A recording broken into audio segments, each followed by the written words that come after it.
Picture it. It's 1992, and I'm running up West 10th, past Safeway, beyond that Starbucks.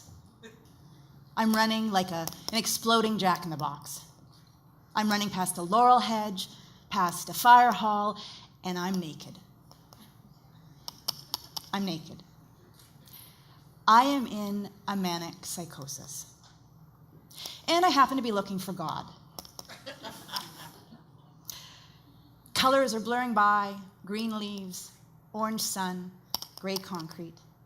And then I see the beloved, God, peeking out of a juniper bush. He's beckoning me forward. And then before I can hop into the shrubbery and meet God, I realize I am somehow in a stranger's bathing suit and wrapped in a towel. A policewoman is leading me gently into the back of her patrol car. Months earlier, after a 6-week psych ward stay, I was diagnosed with bipolar I disorder with psychotic features and generalized anxiety disorder. I was given the labels and prescriptions, and I refused to accept any of them. The pills left waiting in my cluttered bathroom drawer. Stigma is tenacious. It took 4 more psychotic episodes, 3 additional hospital stays, and 5 more years before I would accept what I call today the crazy naked truth. That yes, indeed, something was amiss. I needed help. Since then, after I accepted the diagnosis, found the right treatment, got back on my feet, got better, for the last 15 years, I've been speaking and performing my one-woman shows about mental illness across Canada and the States. About specifically my bipolar disorder and psychosis, my return to work, and my road to wellness. It takes courage sometimes to tell my story, but it's also essential to my healing. I also knew I had a pretty good story. Something about a woman naked running down the street is pretty catchy.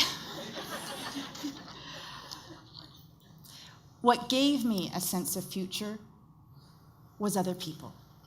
The way they listened and responded to me made all the difference in the world. When I was in that police car, in that stranger's bathing suit, wrapped in a towel, shivering, I did not feel full of possibility. When my dad had to coax me through the automatic doors of the emergency ward, locked me in an interview room and was forced to commit me, I didn't feel full of possibility.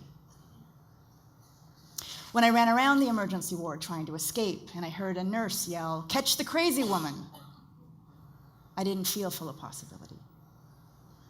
When I was tied to a gurney, left wrist strapped, leather cuff, right wrist locked, leather cuff, with a nurse standing holding a needle and a security guard who wouldn't make eye contact, I didn't feel full of possibility.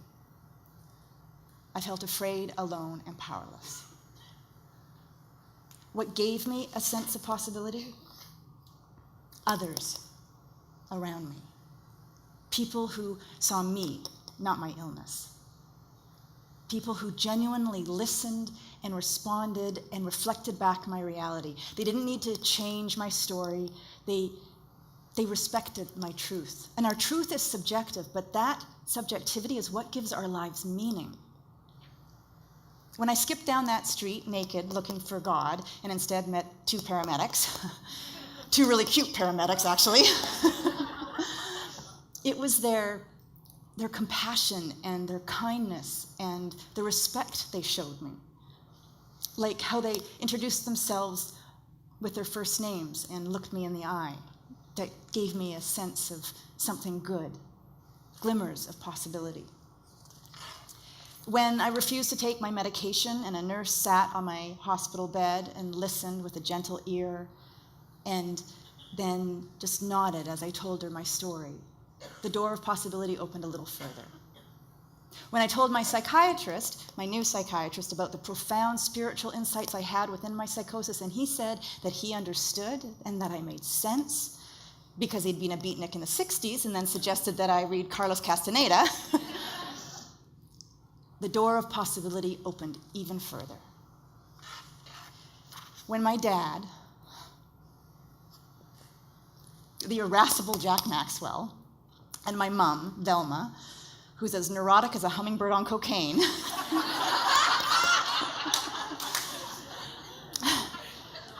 invited me to move back home with them because they knew I could get better, but that I needed support. The doors of possibility were blown open. I felt afraid, but I also felt love and hope. It was up to me to walk through those doors. It took courage, humility, and hard work. I chose to do it. You can find possibility in the most difficult times, in the oddest places, like the acute psychiatric ward. Thanks to the collective support from all those people, I walked with really wobbly legs through the doors they opened, hanging on to what they thought was possible for me. They held the vision for me until I could hold it myself. An uncomfortable truth is that sometimes, no matter how much you listen, how much support you give, people can't or don't walk through those open doors. But that does not mean your efforts were ineffective. There is a mystery to the journey of healing, and our picture of what healing means isn't often what healing is. I embarked on my journey to wellness not knowing what the outcome would be. There are no guarantees. My fear was that I would live at home all the time, never keep a job, never get married, and all my friends would be alumni from the psych ward. I don't live with my parents anymore. They're happy about that.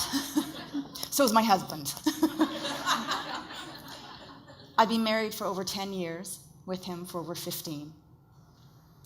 I have a job, a career really, one that I wouldn't have had I not gone nuts in the first place.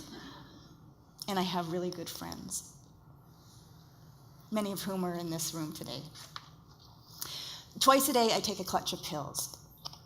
Taking my medication could make me feel ashamed, but it doesn't.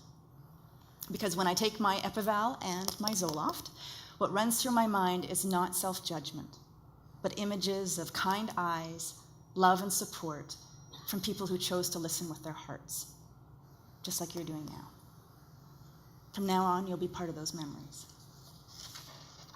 You can change a person's perception of what's possible in an instant. Just take a moment. How do you interact in a 30-second conversation in a hallway or on the edge of a hospital bed? Is it with empathy and openness, curiosity and respect? The way you respond to your coworker in a meeting, a cashier at Costco, that parent at your kid's soccer game, or your family at the dinner table. The way you respond makes a difference. I'll leave you with this. The Crazy Naked Truth is not some pithy book title or ironic company name, not yet anyway. The crazy naked truth is that the way you listen and respond either creates possibility or destroys it. It's that simple. Create possibility. Always. Thank you.